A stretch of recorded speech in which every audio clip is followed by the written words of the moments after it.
आपके अवतरण के मूल में क्या है? पर उपकार देह धरणम। केवल अस्मदादि जीवों पर उपकार करने के लिए, अनुग्रह करने के लिए आपके इस दिव्य वपु का इस लोक में प्राकट्य हुआ। देखो भाई, इस रस का प्रकट होना वस्तुतः अनहोनी है। संत कहते हैं अनहोनी होनी नहीं, अनहोनी अर्थात जो कभी हो नहीं सकता। तो ये जो रस प्रकट हुआ, ये जो नित्य निकुंज का रस वैभव वंशी ने आकर इस लोक में प्रकट किया, ये वस्तुतः अनहोनी घटना है। इसीलिए रसिकों ने गाया, भैया हो अद्भुत मंगल आज।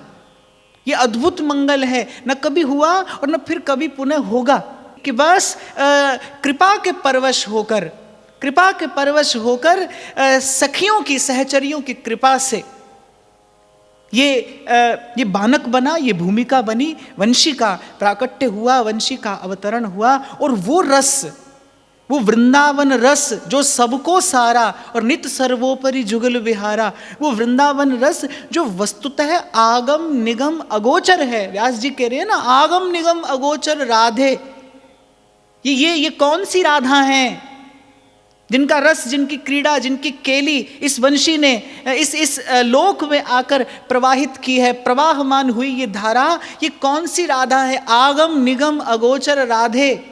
राधा और कृष्ण की लीलाओं का वर्णन तो पुराणों में भी मिलता है, पर अगर पुराणों में वर्णित ये लीला होती तो महाप्रभु बार बार नहीं कहते अलक्षम राधाख्यम निखिल निगमैरप्यतितराम, शेष महेश दिनेश न जाने अज अजहू पछुताए, और सो रस रमा तनक नहीं पायो यद्यपि पलोटत पाए।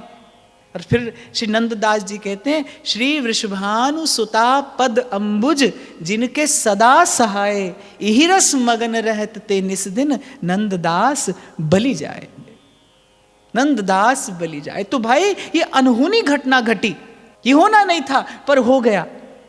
और किस लिए हुआ? केवल अस्मदादि जीवों पर अनुग्रह करने के लिए। महाप्रभु के अवतरण का और कोई कारण नहीं है। महाप्रभु के अवतरण का केवल एक कारण है, प्रगट प्रेम को रूप धरी